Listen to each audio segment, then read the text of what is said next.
few minutes to begin to filter into the space. So let's wait a few minutes for folks to come.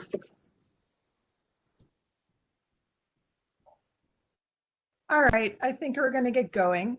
I want to welcome you all to the first Humanities Forum of the season. I'm Jessica Berman, Director of the Drescher Center for the Humanities, and very delighted to be with you here. Though, of course, I truly wish we were gathering in person together at UMBC. We have a terrific spring forum series pulled together for you, though with fewer lectures than usual.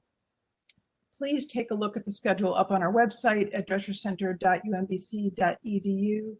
And I hope many of you have received our email schedule of the season. If you have any questions about any of the future events or want to figure out how to bring your students, please do feel free to reach out to me. But before we begin, I want to make some acknowledgments. First, I want to acknowledge that UMBC was established upon the land of the Piscataway and the Susquehannock peoples. Over time, citizens of many more Indigenous nations have come to reside in this region. We humbly offer our respects to all past, present, and future Indigenous people connected to this place. I want to thank the Department of Geography and Environmental Systems for co-sponsoring tonight's lecture. And I would also like to thank Vital Signs LLC for helping us to make this event accessible with real-time captioning, much better than that auto captioning that happens by algorithm. So thanks to them. This talk tonight will be recorded and made available on the Drescher Center's YouTube page. You can also connect with us on social media, including Facebook, Instagram, and Twitter. Before turning the microphone over to Professor Alan Yeakley, who will introduce our speaker, I want to invite you to attend the next Humanities Forum event, which is coming up next week on Tuesday, February 23rd at 4 p.m. via WebEx. We're going to be hosting a talk by Karma Chavez, who is Chair and Associate Professor of Mexican American and Latino Studies at the University of Texas at Austin. The talk is called The Borders of AIDS, Race, Quarantine, and Resistance. In this talk, Professor Chavez will discuss her forthcoming book, The Borders of AIDS, showing how throughout US history, disease has provided an opportunity to alienize or render people foreign to the nation, and how both the case of HIV/AIDS and the current COVID-19 pandemic help illuminate this process. It should be a lively and I think very moving event, and I very much hope to see you there. So without further ado, Professor Yeakley. Hello, and thank you for asking me to introduce Dr. Dawn Biehler. Dawn Biehler is Associate Professor of Geography and Environmental Studies and an affiliate faculty in Gender, Women's, and Sexuality Studies at the University of Maryland, Baltimore County. Dr. Biehler completed her bachelor's degree at Williams College, where she majored in biology with concentrations in environmental studies and women's studies. She followed that with master's and doctoral degrees in geography at the University of Wisconsin. Dr. Biehler exemplifies the strength of our Department of Geography and Environmental Systems as she blends the understanding of both natural and social science in her investigations of quality of life, spanning both humans and wildlife and their interactions in urban areas. She's author of Pests in the City, Flies, Bedbugs, Cockroaches, and Rats, published in 2013 by University of Washington Press. And Dr. Biehler is currently writing up findings from two major projects. One is a 6-year collaborative study of environmental justice and mosquito ecology in West Baltimore. The other is a historical geography of human justice, urban environmentalism, and multi-species belonging in New York City Central Park. It's my pleasure and my honor to introduce Dr. Dawn Biehler. Thank you so much, Alan, for that very warm introduction. And I guess I will start sharing my screen. Here we go.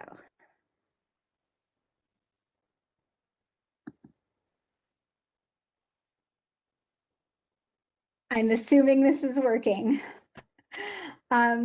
As I begin my talk, I want to provide a bit of a content note that the talk will discuss events involving racism, racialized violence, and brutality toward non-human animals. And I also want to express much gratitude as I begin giving the talk to all the people who have been supportive of this project over many years. I realize now I forgot to put in even my my master's degree committee, because this project goes all the way back to about the year 2000 in my master's degree, and I've brought it back and started working on it again. But I want to thank archive staff in New York City at the Public Library, the Municipal Archive, the LGBTQ Historic Sites Project, which was supportive about other parts of this project, Mapping the African American Past, and the Schomburg Library Center. I especially today want to thank the Drescher Center for the Humanities, where I was a fellow a few semesters ago, especially Courtney Hobson, Jessica Berman, and Rachel Brubaker for all their help while I was there, and the many colleagues who supported me and gave me feedback while this project was at an earlier stage, and I did get so much work done on it that semester. During that time, Chris Hahn was an especially valuable and insightful writing buddy, and we got to talk a lot about our projects. And my fellow Drescher Fellows, Michelle Scott, Teresa Runstedler, and Catherine Bencola Medina were a great deal of help. The Human Geography Roundtable has heard from within the GES department, has given me valuable feedback on other chapters from this project. And I especially want to call out my two graduate students who have been great supporters and people that I've spoken with a lot about this project as we've gone along, Maria Shecheglovitova and John Henry Pittis, and two undergraduate assistants who provided really valuable help along the way, Bee Brown and Ari Kasich. So thanks to you all, and thanks to everyone who's here today. All right, I'm going to start with a bison, and there'll be lots of bison today. On May 1st, 1968, Andrew Haswell Green was delighted to receive, on the behalf of the city of New York, the gift of one bison, or American buffalo. Green was the comptroller of New York's Central Park, officially completed and opened just 5 years earlier. A former city education commissioner, Green wrote passionately about enlightening the people of New York, particularly urban youth and foreign newcomers, about the nation's rural and wild landscapes beyond the city. He argued 6 years earlier in 1862, the forests of the country with their magnificent beauties, the growth of centuries, are being swept away rapidly and wastefully, and the beasts and the birds that live in their shelter are becoming extinct for want of an intelligent appreciation for their value, both to the present and coming generations.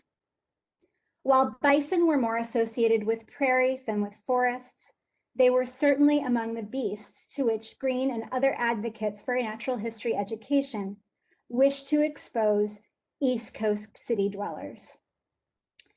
The bison who arrived in New York, however, embodied a constellation of contradictions about sustaining American landscapes and cultures, particularly because of who sent it there. Quote, the officers of the 7th U.S. Cavalry from their headquarters in Fort Leavenworth, Kansas. The 7th Cavalry sent the creature as its troops patrolled the Great Plains as part of the federal government's efforts to control and remove Indigenous communities. Their actions, far from intelligently appreciating bison, help facilitate its slaughter and with it, destruction of the basis of many Indigenous cultures' livelihoods and spirituality. As historians and historical geographers of zoos before me have shown, animal displays often used animals as icons of nation and empire while ignoring such contradictions. Meanwhile, that sole bison arrived in New York amid the first of three struggles in the second half of the 19th century over where and to whom Central Park's captive animal collection would be displayed. While Green and colleagues acquired animal specimens from city residents and patrons across the country and even around the world, there were controversies within New York over the location and design of zoological exhibits and access for New Yorkers of many classes and identities. In my talk today, I'll reflect on the origins of public animal display in urban America by connecting people and non-human animals across distant landscapes, from the middle of Manhattan to the plains and beyond. I wish to argue for an enlarged and more entangled understanding of power and culture in the story of zoos, building on the recent work of scholars such as Lisa Udine and Daniel Bender, as well as a few more that I'll cite today that are about zoos and other issues related to human-animal, multi-species politics, we might say. Earlier research on zoos often emphasized their representational aspects, how animals symbolize the nature of nation or the exoticism and power of far-flung empires, or how zoo architecture changed over time to embrace more naturalistic displays. Udine's 2014 book joins these threads, revealing that repeated rounds of urban zoo renewals in the 20th century sought to give urban zoo animals more space, while actually expressing and paralleling white anxieties about crowded Black neighborhoods also being demolished by white authorities in the name of health and improved architecture. Bender traces what he calls the animal game from the capture of animals to their display throughout the 20th century, including the labor of Indigenous hunters and keepers and their wives at American zoos. What I hope to show is that how and to whom captive animals were displayed are part of the same system that brought animals like that bison to the zoo. Recent critics of zoos, notably Randy Malamud, have argued that the experience of seeing animals in captivity does not teach appreciation of nature or increase the likelihood that zoo visitors will support conservation, contrary to Andrew Green's hopes back in the 1860s that have persisted in some form through today. They argue that zoos instead reinforce a sense of human dominion over nature by exposing visitors to animals in controlled, curtailed environments. While I generally agree with this critique, I think that it needs to be enlarged to understand other kinds of power relations that are not analogous, to borrow an idea from cultural theorist Bénédicte Boisseron, but part of the same oppressive system. This case offers a chance to examine the sticky problem of praising multi-layered oppressions within the city.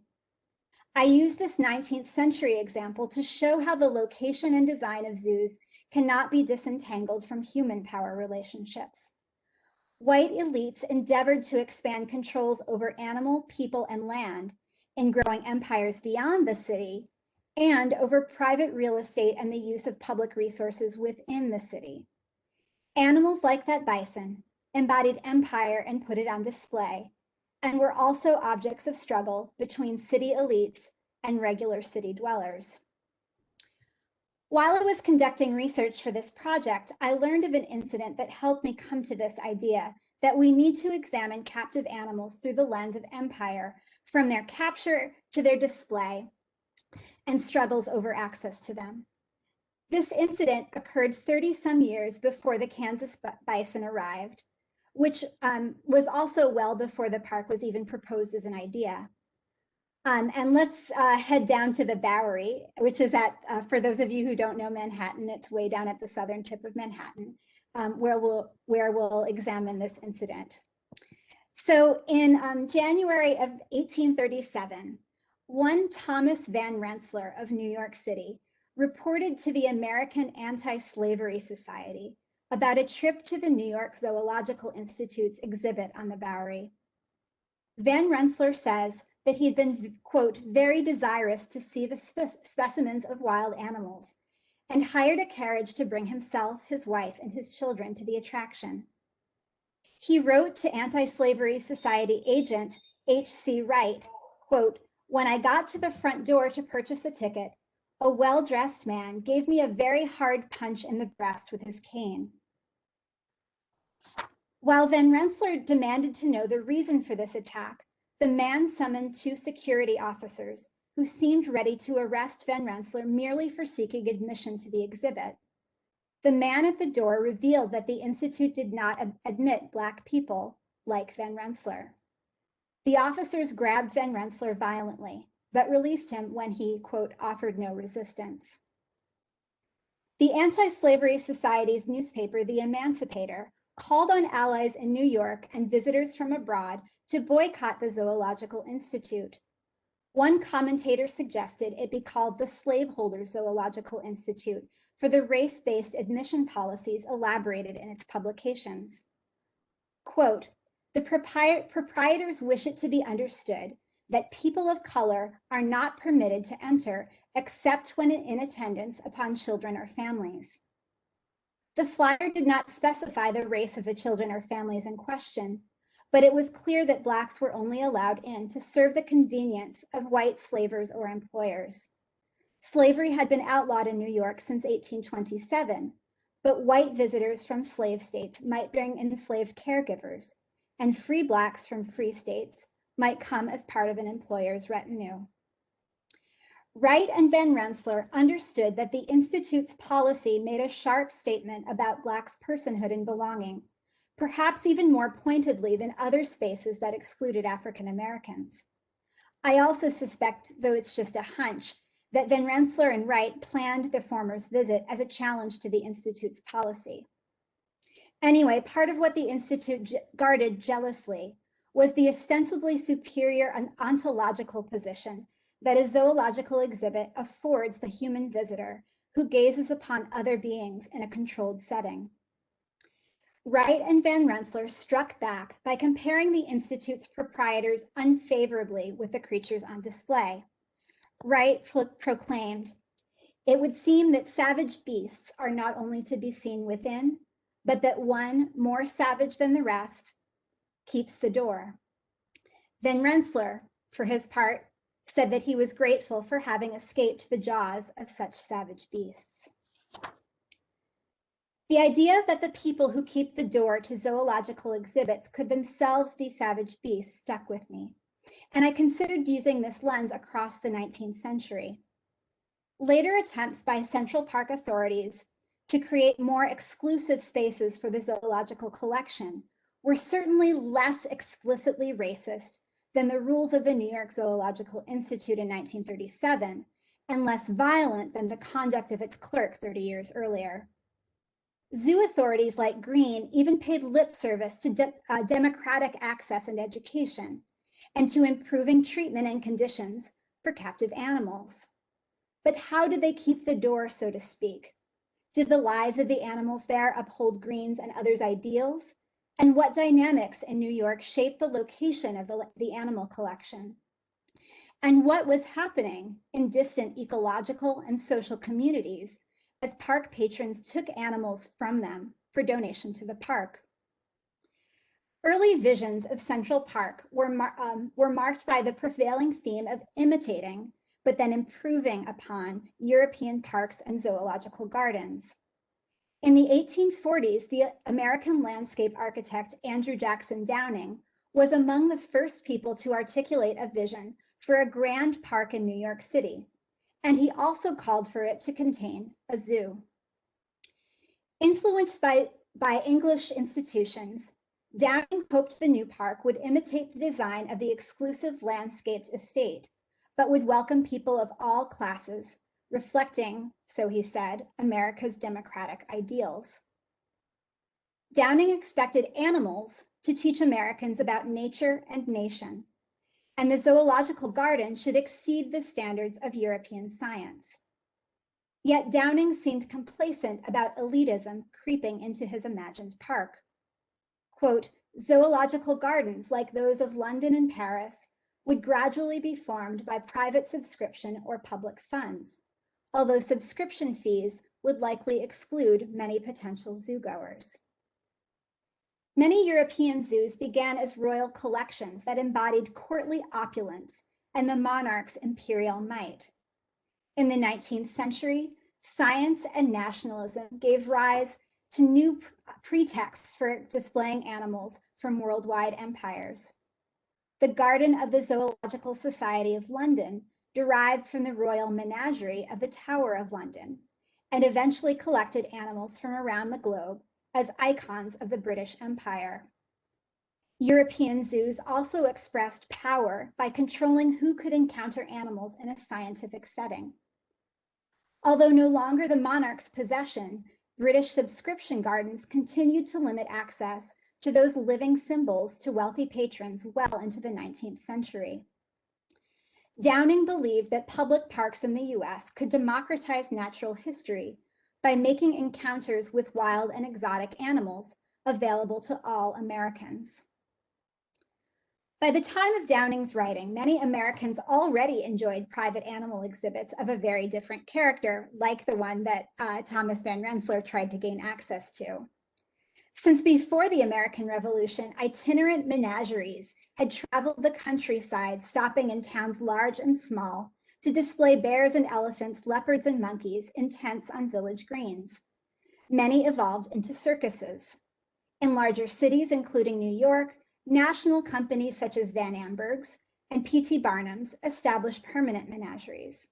Van Amberg's, the successor to the New York Zoological Institute that excluded Thomas Van Rensselaer, charged 25 cents for admission, which included a show of elephants, quote, trained but not tamed lions, and educated ponies, monkeys, and mules. Barnum called his attraction at Broadway and Ann Street in Lower Manhattan the American Museum. In addition to seals, otters, and kangaroos, and 50 other living animals, he exhibited people such as, quote, the giant girl, the Lilliputian king and albino family, and a splendid company of what he called Indian warriors. Elites judged spectacles like Barnum's unfit settings for conveying natural history knowledge. Between reliance on European models of zoological gardens and elite disdain for existing animal shows, the question of whether to display captive animals in the new park was already freighted with tensions of social class and culture. Amid all this, few people even raised questions about whether animals could thrive in captivity, or about the racism or ableism inherent in Barnum's shows. In the 1850s, the city of New York claimed by eminent domain some 800 acres of land to the north of the built-up section of Manhattan for the park. The seizure of this land displaced residents, including many immigrants living in informal communities, many of whom practiced pastoralism with goats and other livestock on the land, and the largest community of Black landowners in the city called Seneca Village. And I'll occasionally be using this map, which is not from the time period, but kind of imitates that a map of the time period to show where things are located in the park and in Manhattan. And for those of you who might not know Manhattan, it has Manhattan turned on its side. It is mostly north-south in orientation usually, but this allows me to fit it onto this into this format. The original plan by Central Park by architects Frederick Law Olmsted and Calvert Vaux omitted any zoological garden. The architects felt that a zoo would have cluttered the landscape with spectacular entertainments that distracted from the environment of peaceful contemplation they wished to create. But by 1859, influential New Yorkers petitioned for the creation of a private zoological society to operate a garden in the park grounds. As their demands gained momentum, Olmsted, as park architect, acquiesced. Meanwhile, park comptroller Andrew Green and one of the park commissioners, the investment banker August Belmont, sought a charter from the New York State Legislature to create an American Zoological and Botanical Society. Belmont, Green, and their allies succeeded in 1860, and the law establishing the society specified that its zoological garden would be closed to the public on Sundays, and that the society and the commissioners of Central Park could together decide upon rules for admission. These provisions satisfied Belmont, whose motivations were less public-spirited than Green's. Recall that the latter was a former education commissioner dedicated to bringing natural history lessons to the people of New York, even if paternalistically so. Belmont, however, was eager not only to collect on his investments in land around the park as their value climbed, but also hoped to create an exclusive attraction where his family might enjoy culture and nature away from what he saw as the meaner elements of the city.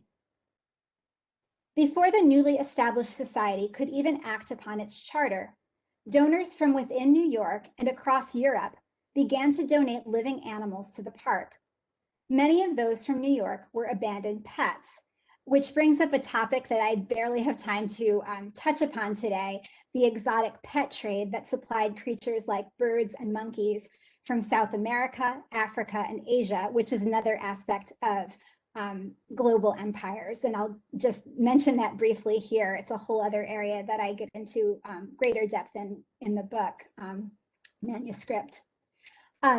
Trade societies and city leaders in London and Hamburg, Germany, donated swans that park authorities released in the park's lakes.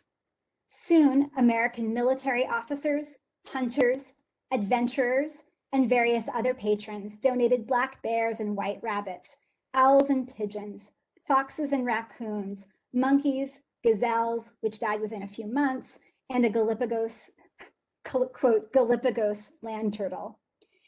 Staff built what they thought would be temporary sheds and pens for these animals just west of the building known as the Arsenal. So here's the location of the Arsenal with respect to the park and to Manhattan in general. Let's see, sorry. This is a munitions facility left standing at the park's creation. The Arsenal stood at the intersection of 5th Avenue and 64th Street, near the southeast corner of the park, which was also the entrance closest to Manhattan's largest population concentrations at the time, including neighborhoods of working-class New Yorkers and immigrants, whom the park was ostensibly created to benefit. The attraction became known as the Central Park Menagerie. And I think I have an image here. Yes, here's the Arsenal building, an actual photo of the Arsenal building, and the menagerie that was eventually constructed behind it, though this is not the case. This is not what it looked like as of the time I'm speaking of. In 1862, the park board lamented that it was, quote, forced to provide facilities for the preservation of the animals presented, and unless they are conceived upon some convenient plan, they must of necessity be incomplete and unsatisfactory. Despite these cramped facilities, quote, the deer on the park, the foxes, the peacocks, the cranes, pelicans, gazelles, eagles, storks, and swans are already sources of constant interest and pleasure to very large numbers of visitors. Some seemed impatient with the spectacle of animals suffering in confinement. The New York Times lamented the sight of, quote, 3 bald eagles, dignified in movement and doubtless eager to soar beyond the limits of their cramped iron-roofed cage. Many animals were already sick or aged when they arrived, but rates of diseases of captivity, such as consumption or tuberculosis, and injuries inflicted upon animals themselves or by those in neighboring cages, pushed up against each other, was alarming. Yet New Yorkers flocked to see the growing animal collection. Park authorities and neighbors in nearby residences, whose real estate value benefited from the park's proximity, noted the distinctly different class of New Yorkers who dominated this crowd. This was the first moment when powerful advocates for a zoological collection in New York proposed that the park's animal exhibit should move. And this is a crucial moment for the multiple lenses I want to focus on the city's animal exhibits. Let me describe the proposed new site first, as that will help explain why this moment is so important.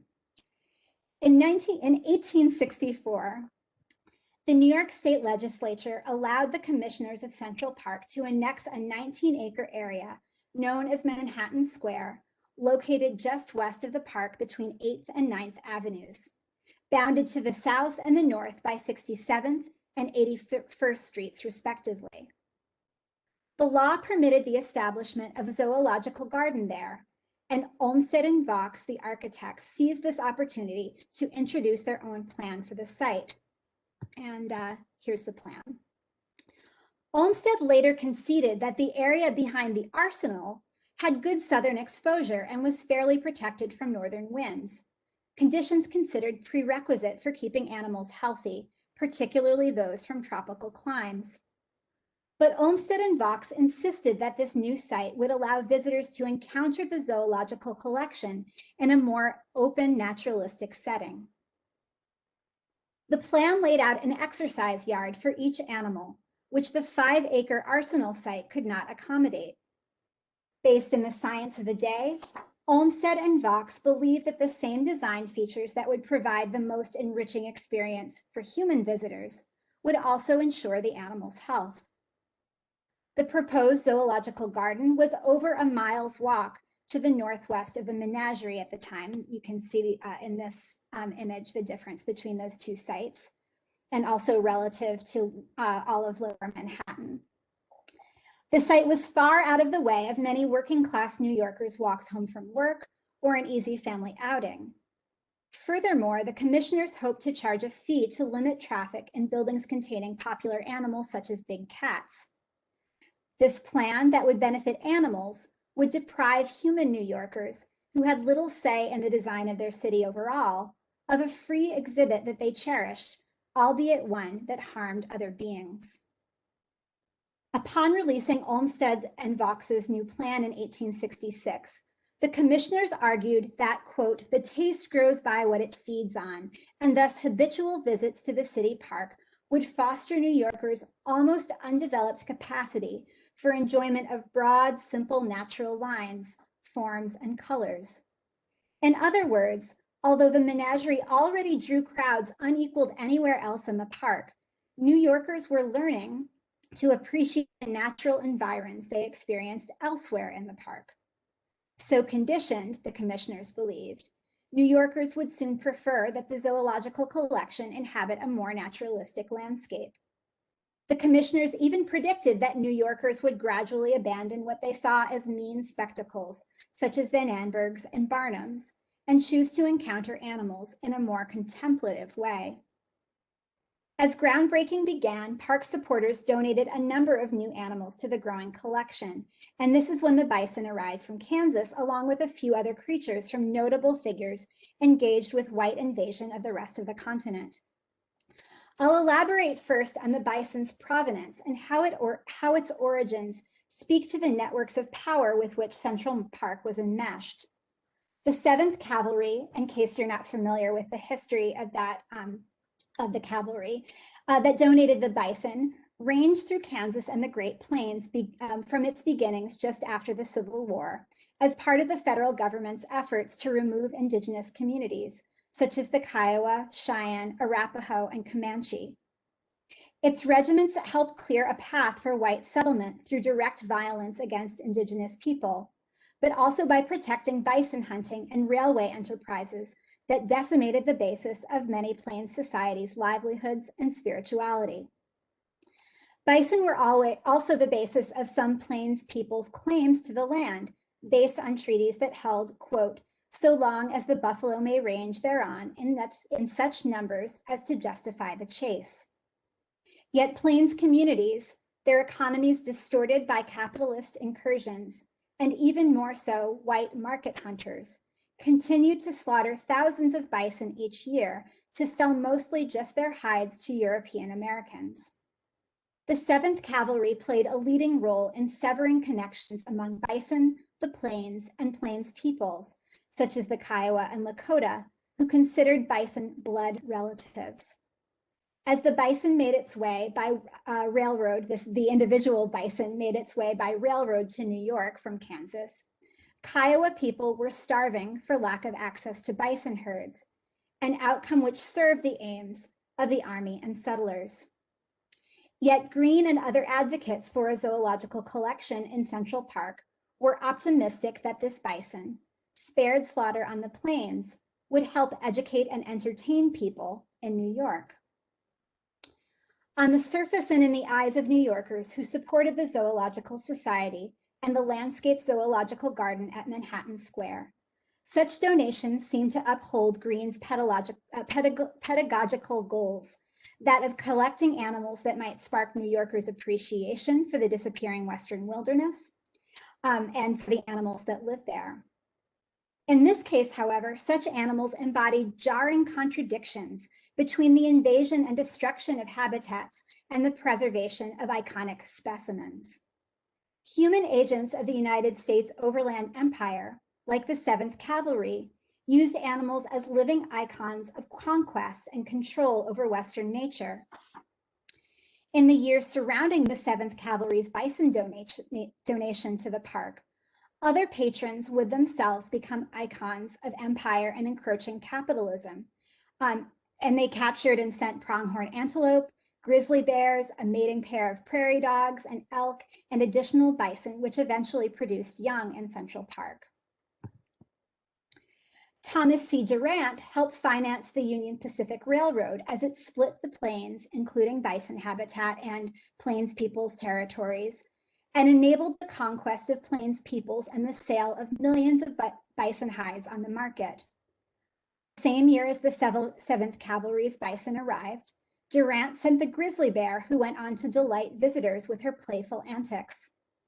Elias Hicks Durfee operated one of the leading trading posts in Kansas, which helped enroll Indigenous hunters in the fur trade as their own livelihoods dwindled, and donated a black bear in the same year, which joined others of its species from across the northeastern and midwestern US. General George Custer of the Seventh Cavalry, who was likely on leave when his regiment set the bison in 1868, soon sent back badgers, porcupines, marsh hawks, and several rattlesnakes between battles against Indigenous nations resisting conquest. Animal donors such as Custer and the Seventh Cavalry, Durant, and Durfee formed a connection between American imperialism and Central Park as one of the country's most important pieces of landscape architecture. As military officials and capitalists increased white control over land, people, and animals in the West, Central Park was changing land uses and human residences within Manhattan. The value of real estate around the park climbed in the decades after the park's establishment. Now, investors and developers were buying up and constructing luxury residences on the land, further displacing the immigrant and pastoralist communities. What I mean by pastoralists is people who were living off of, who had as one basis of their livelihoods the herding and grazing of livestock, including goats and other kinds of animals. Now, investors and developers were buying up and constructing luxury residences on this land. And the communities that had lived in this land were displaced initially just beyond the borders of the park. And by the 1890s, this image on the left from Frank Leslie's newspaper shows one of those last communities just beyond the borders of the park and some of those luxury residences that were going up in the area. It was this kind of luxury development that became the undoing of the Manhattan Square zoo plans, however. By 1869, aquatic habitations for the polar bear, seals and a walrus, capybara and beaver, that were supposed to, quote, conduce their healthfulness, were under construction. The foundation of the outer wall was mostly complete, and excavations were underway for the buildings to house the bears, including those donated by Durant and Durfee. The commissioners made provisions, quote, for draining the ground and for constant cleanliness in every department in order to make the garden unobjectionable to the neighborhood. But for residents and landlords filling parcels on increasingly valuable real estate on the Upper West Side, the prospect of introducing dozens of animals into their backyard simply reeked. Within a year, neighbors, newspapers, and even the commissioners themselves declared the square's drainage inadequate to serve a zoological garden, predicting that offensive odors would, quote, depreciate the value of the surrounding property. As more investors obtained nearby lots at auction, soon all agreed that a natural history museum suited the site better than a few hundred living animals, no matter how spacious their accommodations. And those of you who know New York know that that is indeed where the Natural History Museum has been located.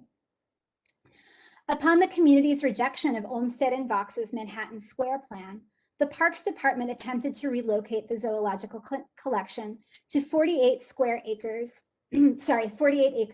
on the North Meadows on the park near 97th Street, again with disastrous results for public relations. While the engineer, in Olmsted and Vaux's absence, devised plans for the meadows, workers rapidly constructed new buildings behind the arsenal so that the birds and the monkeys, carnivora and camels, might move outside in time for the hot and odor-inducing late summer months. They dug a pit for the bears, erected aviaries for the birds, and filled an enormous water tank for the sea lion.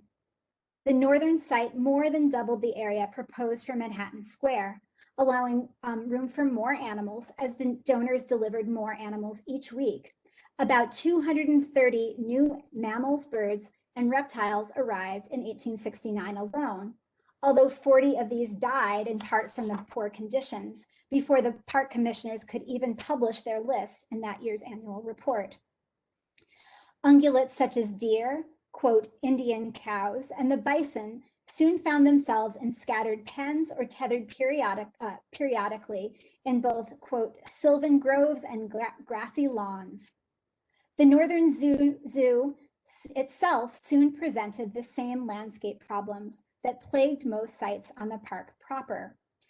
Olmsted and Vaux didn't want the zoo to take place in any of the locations that they'd created because, quote, in the case of these meadows constitute the only broad space of quiet rural ground on the island, which has been left undisturbed by artificial objects. The public too recognized the injury the plan might do to the park and attacked the commissioners for, quote, breaking up the only bit of pastoral landscape with vulgar zoological gardens. Thus, within the span of less than a decade, elite New Yorkers rejected two plans for a more spacious zoo, both already underway, based on threats to real estate development and the park's own landscape goals.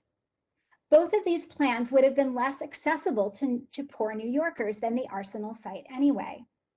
Park neighbors, commissioners, and architects sacrificed the heightened encounter value to which they paid lip service for property values and aesthetic values within the park.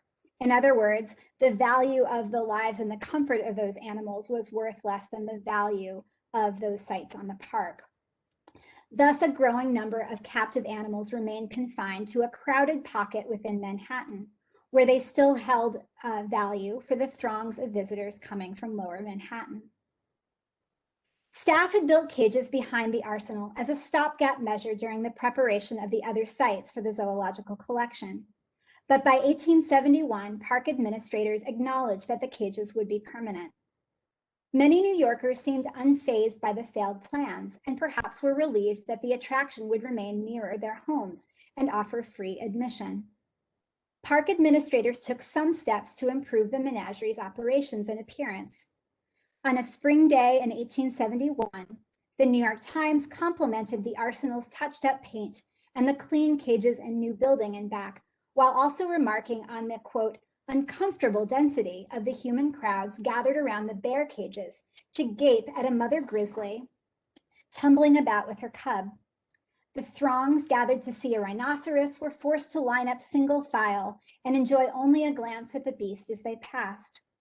To round out the animal collection, the park now made arrangements with Barnum's American Museum and other private animal shows once rejected by the elites, and as well as with traders, animal traders in the city, to temporarily exhibit certain animals free of charge. In April of 1871, Barnum had loaned out 5 lions and a baby elephant. These, along with a bison from Kansas and a black bear, quote, demanded so much attention that shutting up time found the crowd about the cages as numerous as ever, and hundreds were forced to depart with their taste for zoological information still unsatisfied. Park patrons donated new animals constantly, while funding and space remained inadequate to expand the menagerie. Staff crowded new animals into existing paddocks, at one time holding 26 individual deer and guanacos in one 130-foot diameter area. Zoo director, and on the right, this is a bit later, I think we have some actual cows grazing on the land, and you can't see their paddocks there, but I think they may have been brought out of the paddocks to graze a bit further. Zoo directors attempted to find homes for some surplus, quote, surplus animals with other exhibits in the city or with park patrons, but sometimes they resorted to killing creatures when they had no room. Animals that went blind or were injured often faced death first, as directors considered them unsuitable for display. Many animals likely contracted consumption, today known as tuberculosis, from human visitors, and young carnivores' legs often gave out because of dietary deficiencies that zoologists would only learn to avoid decades later. Human visitors and stray cats also took a toll, breaking into cages and killing birds who had no means of escape. Even the larger paddocks offering comparative freedom had their downside. Not only did the animals trample turf, but their quarters were vulnerable to attacks by stray dogs. Several deer perished in just such an incident in 1882. Henry Bergh, the founder of the American Society for the Prevention of Cruelty to Animals, frequented the menagerie and wrote letters to the commissioners demanding better care for the animals.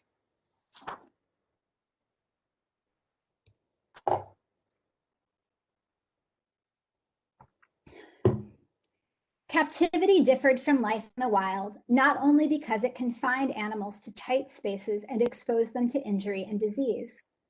Captive animals also lost their ecological connections, including intraspecific interactions from mating to parenting to communication, and interspecific communities with predators, prey, and symbiotes, and links to specific resources. In their wild existence, bison typically breed in large congregations. White encroachment on the plains had already destroyed this set of group behaviors as hunting reduced bison herds, and mating and the rearing of young would be completely different in a paddock in Manhattan. Wild bison also wallowed in muddy water to shed their winter pelts. How would they complete this behavior in New York? Bison in a paddock in Central Park represented their wild fellows in only the most tenuous sense. Bison also, of course, held great meaning for people who had developed spiritual and livelihood systems with them over thousands of years. They numbered in the tens of millions and stretched across the continent as the earliest European settlements began in North America. As Lakota leader Black Elk explained, quote, "Through the bison, we send up our voices and get help from the Great Spirit. It was his intention at that time to put us together so that we would be relatives like. We got powers from the four-leggeds and the wings of the air."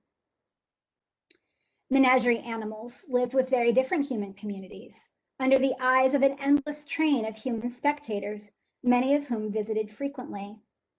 In spite of disapproval from cultural elites and many park neighbors, and the often visible and well-publicized suffering of the animals, the menagerie drew 1/4 of all visits to the park, 2.5 million in 1873. Samuel Parsons, Olmsted's successor as architect, insisted that, quote, "no greater crowds gathered anywhere in New York." The mix of people who visited the zoological collection differed markedly from those who used other sites in the park. Residents of Lower Manhattan, often poor and foreign-born, flocked to the Menagerie, and critics conflated the non-humans with their most devoted human fans. According to critics, the cages of the Menagerie merely reproduced city life within a corner of the park. People crowded together looking at formerly free and wild beings, now trapped and crowded together themselves. The Menagerie was one space within the park where a different aesthetic and audience dominated over those who defined much of the rest of the park and the city. To elites, the Menagerie and its attendees resembled too closely the coarse animal attractions, like circuses or sideshows elsewhere in the city, to belong in what was intended as a landscape to cultivate good taste.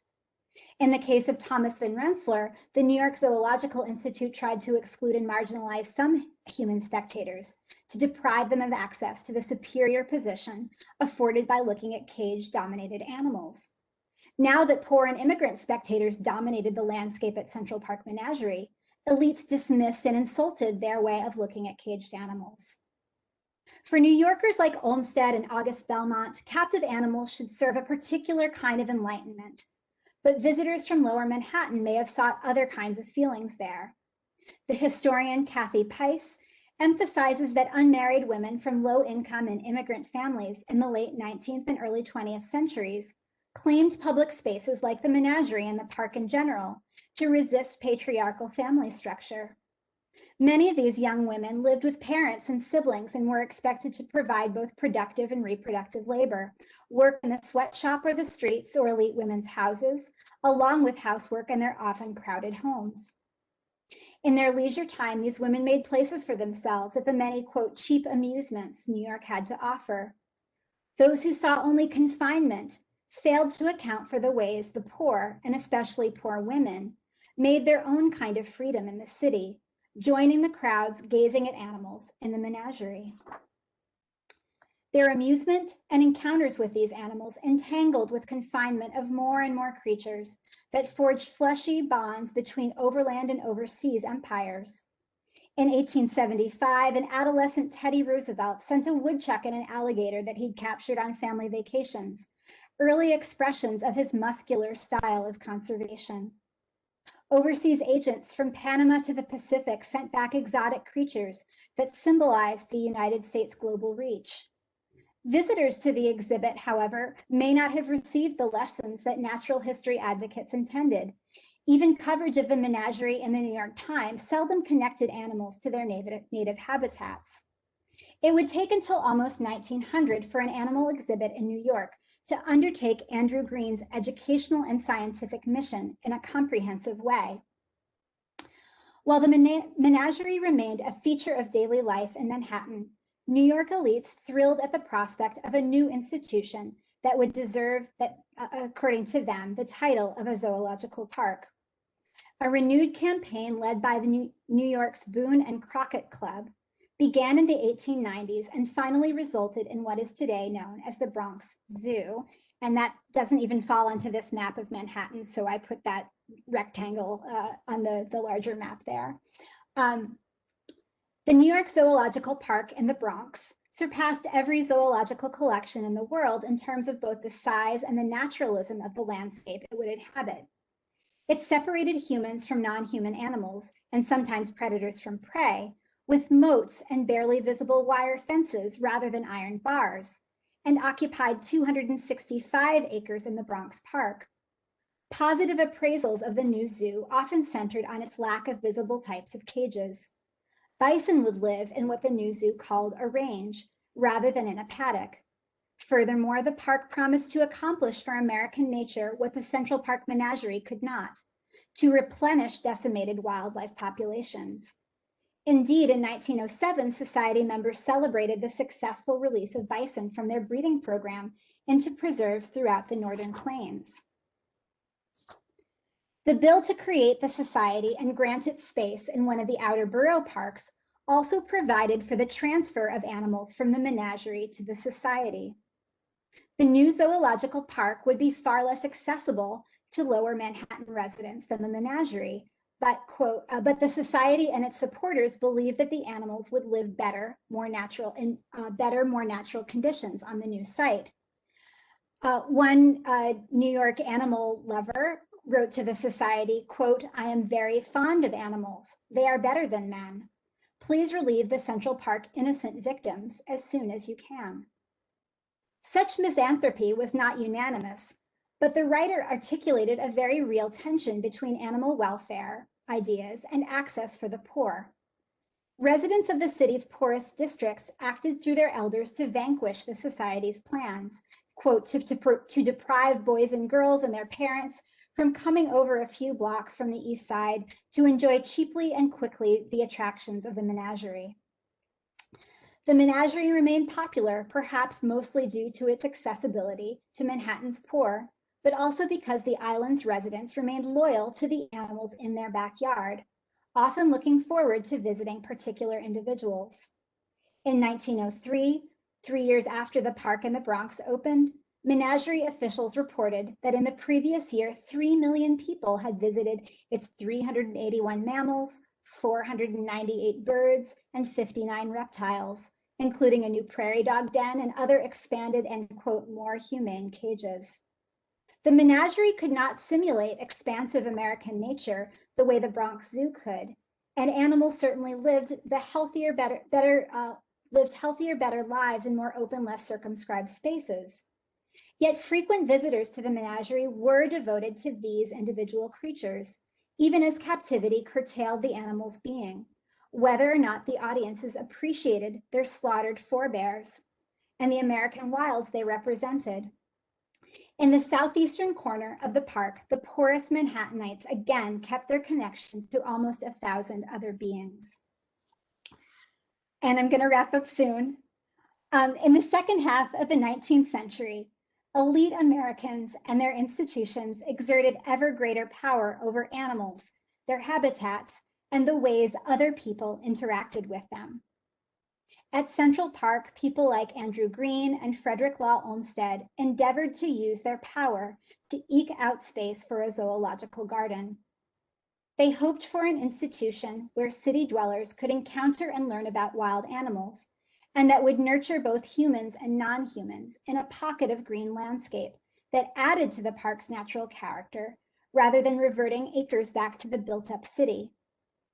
But the networks of power that supplied creatures for the park for display were already depleting animal life and traditional and indigenous relationships with those animals, as empires and trade reached across the continent and around the globe. Any space for caged creatures, in New York or elsewhere, would already be linked with destruction of cultural ecologies elsewhere. And related powers of real estate investment and development helped dash Green and Olmsted's best hopes for a naturalistic zoo in Manhattan, confining captive animals to the 5 acres behind the arsenal. In an odd alignment of interest, the failure of plans to move the Menagerie and its animals northward in Manhattan satisfied not only real estate investors, but also the demands of hundreds of thousands of poor and immigrant New Yorkers who valued the chance to encounter exotic animals up close for free.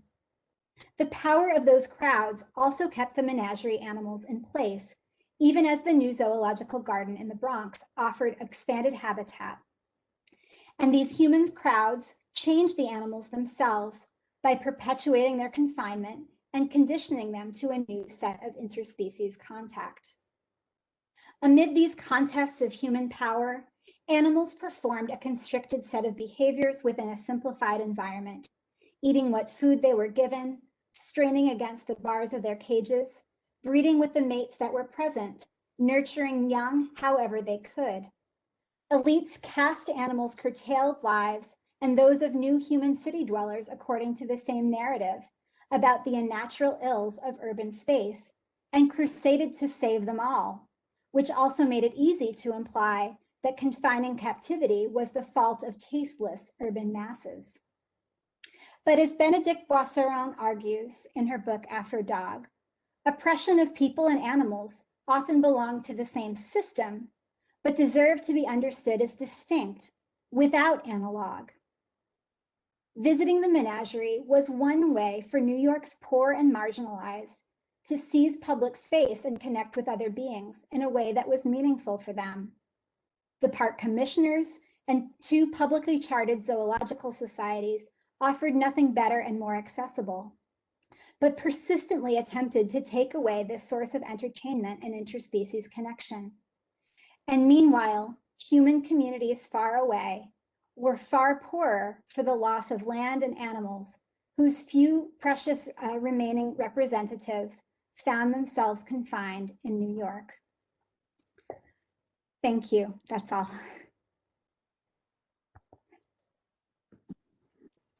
Thank you so much for that, Dawn. Just really quick talk and so much of interest to all of us, I think. We've got time for questions. Yeah, I can okay. If you're not actively speaking, can you please mute your microphone? My name is Courtney Hobson. I'm program coordinator for the Drescher Center for Humanities, and I'll be leading this afternoon's Q&A. If you have a question for Dr. Biehler, please utilize the Q&A panel on the right. If you do not see that, if you click on the 3 dots to the farthest right bottom corner where it says more panels, then you can access the Q&A panel. So if you have any questions, please type it there. I will read them out, and we'll try our best to get to everyone's questions.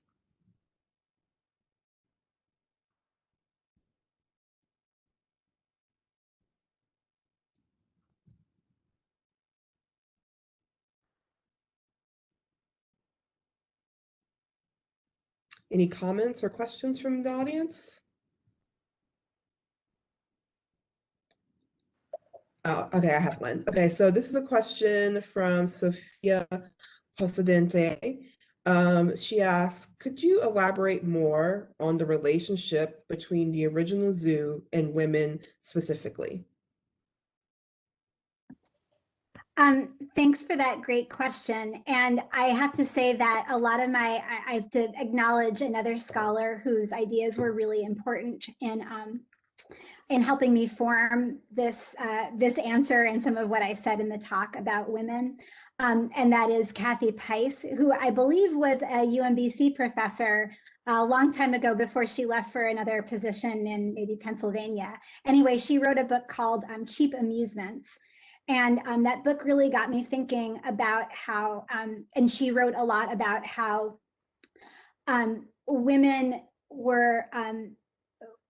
in late 19th and early 20th century New York, particularly in immigrant and working class families, lived in these very patriarchal households and were often confined in terms of how they spent their time and where they spent their time to very demanding jobs, working for other people, often as domestic servants or in shops or in sweatshops, and then going home and performing housework at home and childcare work at home, often young single women. And so this historian, Kathy Pais, writes about how there were many attractions within New York City where these women could go and spend a little bit of pocket change and kind of be themselves and be part of the crowd. And so that getting out of the domestic space was a really powerful transition for them and a powerful escape from their work, whether reproductive work or productive work. So this and the Menagerie was one of those places where many, I wouldn't say it was necessarily dominated, the crowds weren't necessarily dominated by women, but this was a place where women could find a free public space to go with friends and be able to escape those kind of constraints on their typical daily lives. One other thing that I would say that was really interesting, and I had to cut out of this part of this talk for today because it was a little too long, but there were actually elite feminists in 19th century and early 20th century New York who also had this kind of elite feminist critique of the Menagerie.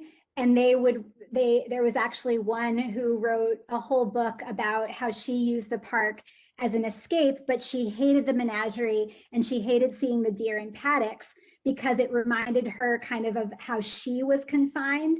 But she was coming from this very elite standpoint. And I thought that was a really interesting contrast between how elite women tended to kind of impose their own, to kind of see themselves in the animals, and to believe that the park was a confining space for these animals, the way that their homes were confining spaces for themselves, while other sets of women likely saw it as an escape from their homes. So an interesting contrast based on kind of the class of women. Okay, so next we have more of a comment. This is from Andy Miller, who's your colleague in your department. He says, thanks, Dawn. There are so many more threads to this story than I imagined. I remember in the early 60s going to both Central Park Zoo and the American Museum of Natural History with my grandparents. Never dreamed of the complexity of this history. Thanks, Andy. I remember us talking about that a little bit in December as well. And I have to say, for anyone who went to the Central Park Zoo around that time period, if you have any pictures of yourself going into the whale mouth, I would really love them. I don't know if anyone here spent time in New York around that era, but there was this big fiberglass whale, and kids would line up to go inside the whale, and there was like this children's zoo area right around that time, and it has a really interesting history as well. And I would love to hear your stories about the whale and going to the children's zoo. Okay, any more questions or comments?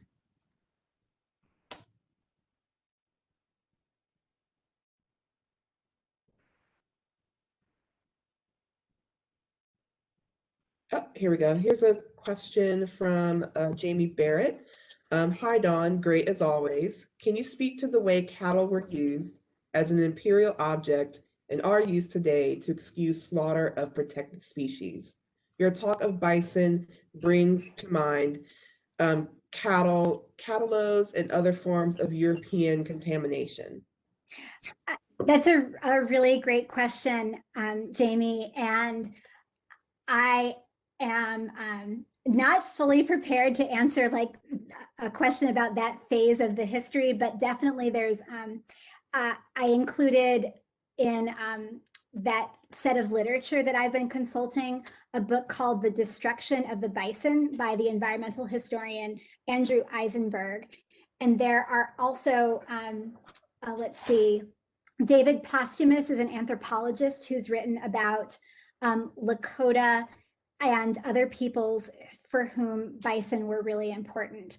But the part that I can answer is that bison used to stretch all the way to the East Coast. And as Europeans brought cattle, they took up space.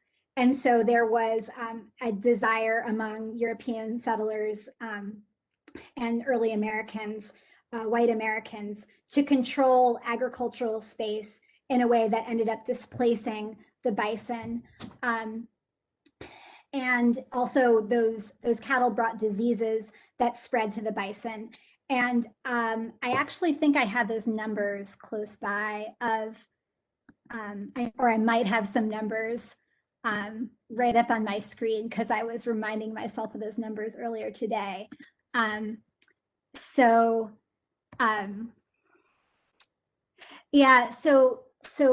using former bison habitat as pasture was really important, and they competed. These new livestock that Europeans brought over became grazing competitors. Horses are also a big issue, and I didn't even get into horses here. But horses could also impact bison prior to direct contact with white Americans. So I thought I might have like estimated numbers for the degree to which just those early cattle played a role in the destruction of bison. I don't actually have those numbers, but they did start displacing them kind of to the point where east of the Mississippi, you weren't really seeing any bison anymore by about 1800.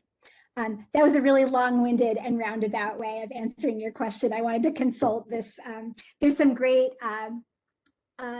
information on this at the Fish and Wildlife Service, where they've compiled from a whole bunch of different sources the history of how many bison were killed in a given year and where they were displaced to at various points in time. Thanks for that question, Jamie. Okay, our next question comes from Kate Drabinski. How has your research shaped your thinking about contemporary zoos? Do you go to them? Let me tell you, I'm a real hoot at the zoo. I'm being sarcastic. I'm no fun at the zoo at all. I have 2 children who are ages 6 and 10. They really enjoy going to the zoo. I try to let them go with their dad or their grandparents instead of with me. But I do go there occasionally. It's really hard for me to go to the zoo, in part because Lisa Udin's study, which I mentioned early on in the talk, has really kind of connected my thinking about the 19th century up through the 20th century, such that we might be kind of comforted by this idea that, oh, zoo animals now have so much more space. They are they live in these kind of more naturalistic habitats in contemporary zoos. And yet I know that there are all these kind of symbolic reference in those zoo makeovers that happened throughout the 20th century. And so when I go to the zoo in DC, which I do maybe a couple of times a year, I can't help but see that. I read it through those lenses. Another thing that I think really troubles me about zoos is this idea, dating all the way back to Andrew Green and even to European zoos, that zoos are going to educate us and then we'll become better advocates for conservation. And when I look at the way that animals are faring in the wild today, for real, I don't see, would things be a lot worse if we didn't have zoos educating people and exposing people to these animals? So I guess what I have to say is I feel really ambivalent about zoos. I think it's possible, including for my children, that they have an educational effect, but I don't think at large they generally have an educational effect. And when I bring my children there, I am often telling them we need to, we've gone to the zoo, we now need to take a conservation action having gone to the zoo. I'm just no fun at all. No fun. Okay, the next question comes from Emily Woodard. Would you say that the public who lived around the park incorporated the animals or the menagerie overall into their sense of community identity? Oh, that's a really great question, Emily. Thanks for that.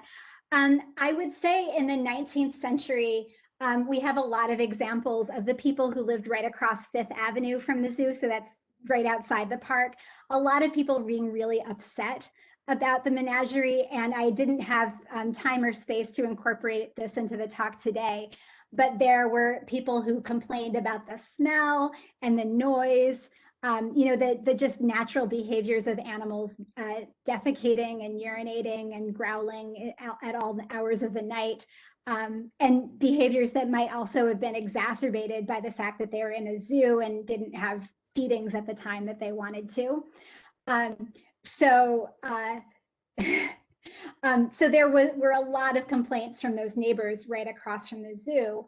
I would say later on, you started to see some more appreciation and pride of the zoo.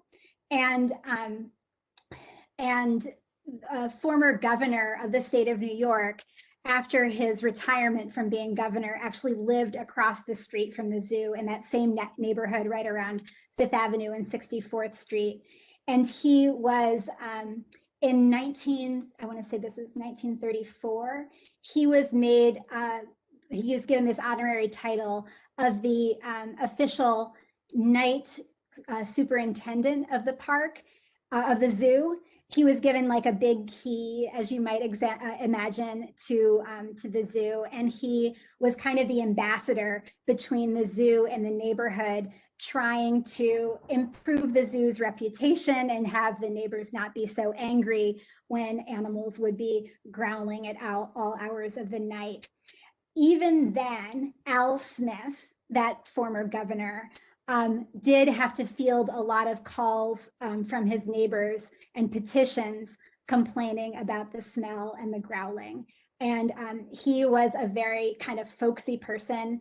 And in a later chapter of my book, I have some great juicy quotes from him where he makes jokes about the animals growling into the night and the complaints of his neighbors.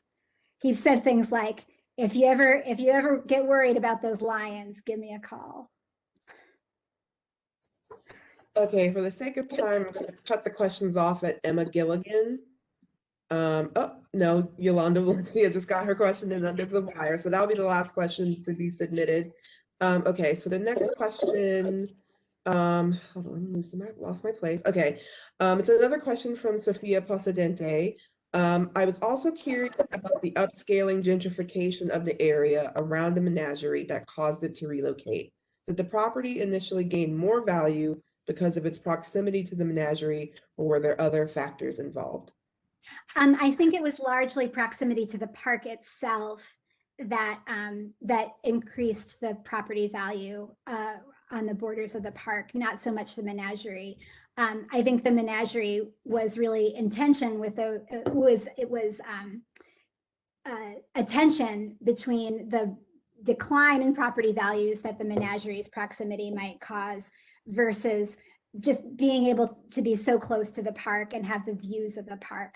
I don't have numbers off the top of my head of whether like a property at the lower southeast corner of the park versus the northwest corner of the park would be more valuable, which might be like a good comparison of how the menagerie affected property values. But it's a really great question, but I don't think the menagerie itself benefited property values. I think it was mostly the park. Remember, the menagerie is only like 5 acres and the park itself is like 860 something acres.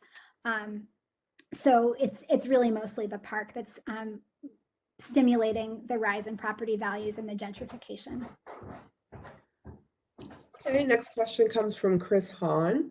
Thinking about how many of the people who donated animals were better at killing them than keeping things alive, can you talk more about the transportation of animals to the park? Oh gosh, wow. Chris always has really great questions.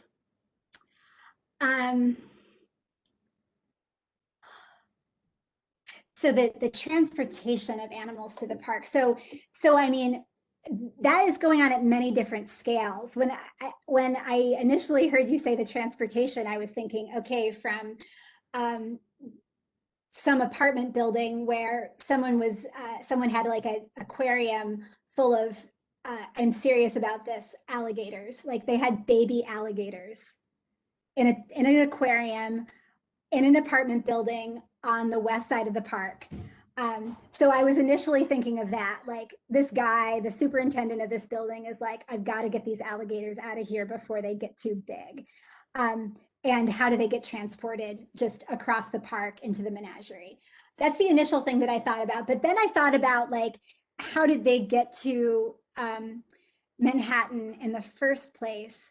And that brings me to the growth of the international animal trade and the indigenous hunters who were assisting with these animal trade companies abroad, and then the transoceanic voyages that were bringing them there.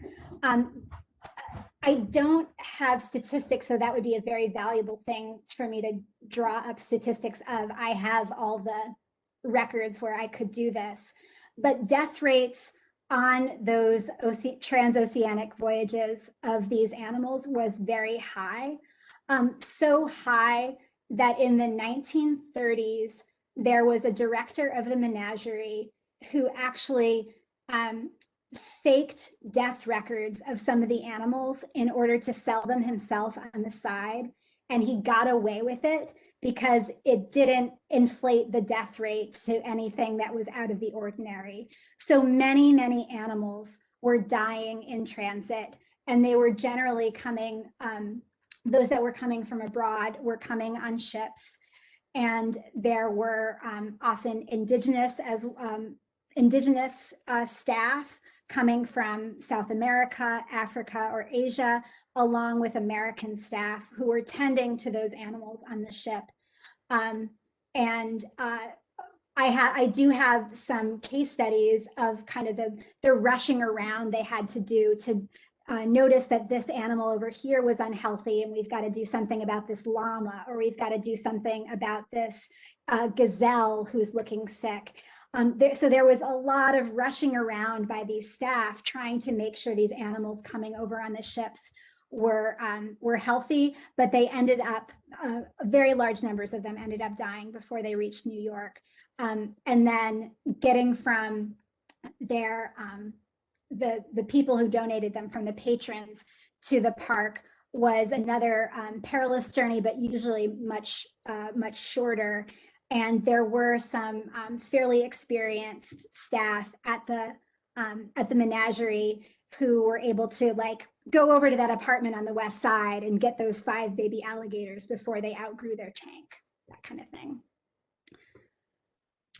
Okay, looking at time, so I'm gonna skip, unless you want to answer the rest of the questions, Dawn, but we have a few more questions, some of which might lead to long answers.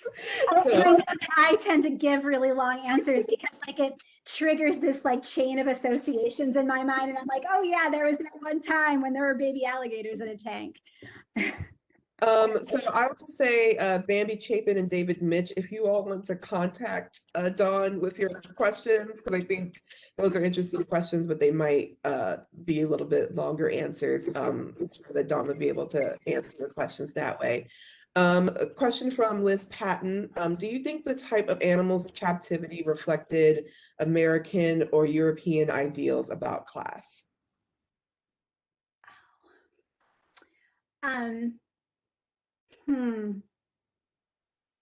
The type of animals. So I would have to say at the beginning, the animals in the menagerie were not very deliberately chosen. They were whatever got donated. So at the very beginning, it was like the pets that people in Manhattan couldn't handle in their houses anymore. And so they gave them over to the park. Or it was in the case of the swans, that was very much about maybe not class connotation, well, a mixture of class and kind of Anglo associations, because there was a connection made between the way swans inhabited English landscapes and what was desired for the park by some of the elites. So swans, I would definitely say, embody that kind of class connotation of certain animals. Deer are another example. Deer were often held in kind of exclusive game parks in England and in other parts of Europe. And that idea of a game park came over and influenced the way animals were exhibited in Central Park. So there were lots of people who donated things like, they were donating swans, they were donating deer, they were donating pheasants. So these kind of emblematic animals associated with English landscapes. But then the bulk of the animals was just like whatever someone happened to have that they wanted to donate. over time, there was an effort to more deliberately choose which animals got to be in the menagerie and on the park. And that was when there started to be these partnerships with like Barnum's and then later other zoological exhibits to get, okay, I want this kind of monkey, I want this kind of gazelle, I want an elephant, I want a rhinoceros. And those were kind of just the whole different range of zoo animals. But you're right that there were a few animals that were there was particular emphasis on them, like the deer and the pheasants and the swans, that were seen as having that kind of cultural connotation. Thanks for that question. Okay, question from Emma Gill. In your research, was menagerie attendance consistently freeing to those marginalized, or did you see any members of underserved communities making comparisons of the barriers they faced in society to the barriers to quality of life for zoo inhabitants? Sorry, I didn't quite catch the beginning of that. Is there a way of me looking at that at the beginning of that question? I don't know if you can see the Q&A panel on the side, if it will show you the questions. It's at the end. I No, can't. Okay, I will read it again. In your research, was menagerie attendance consistently freeing to those marginalized, or did you see any members of underserved communities making comparisons between the barriers they faced in society to the barriers of those in the zoo? Okay, I get it. I think I got confused about the word attendance, but yeah, I saw a few examples of that. I wouldn't say it was a really prevalent part of the historical record, but I did see a few examples of people making that kind of connection. I would say, so most of it was elites who made those kinds of connections between kind of being confined in the city and being confined in the zoo. But I do recall fairly vaguely, though, a few observations that zoo life wasn't as freeing as the rest of the park was. It was pretty rare, though. Okay, and last questions from Yolanda Valencia. I wonder what is the relation between captive animals for exhibition as a form of consumption and current captive animals for mass production for food consumption and as a way to expand imperial capitalism? Oh, wow. Thank you, Dr. Valencia, for that very big question.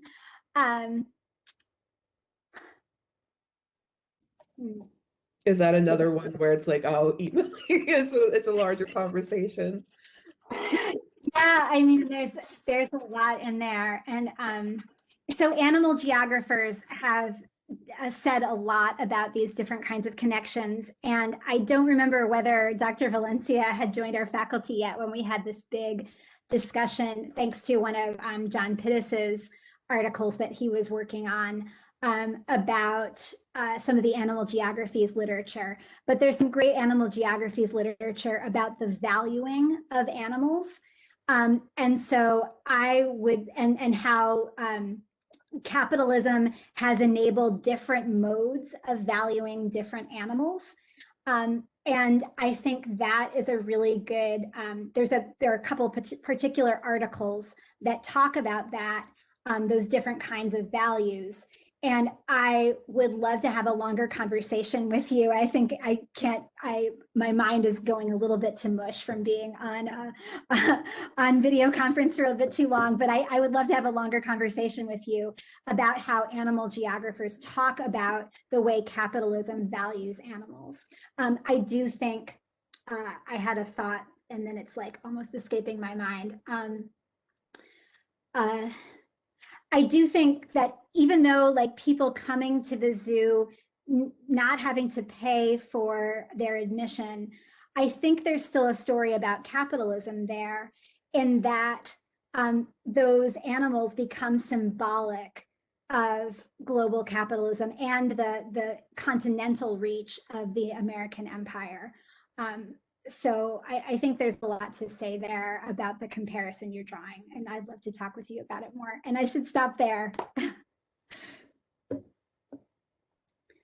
Well, on that note, Dawn, just amazingly rich conversation, and thank you so much for all of that, and for your work, and thanks to everybody who was part of this event.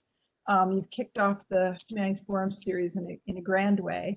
I want to thank Courtney Hobson for being the mastermind behind the WebEx and many other things, and for help getting us going.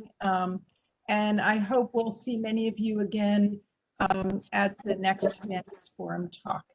So goodbye all. Thank you.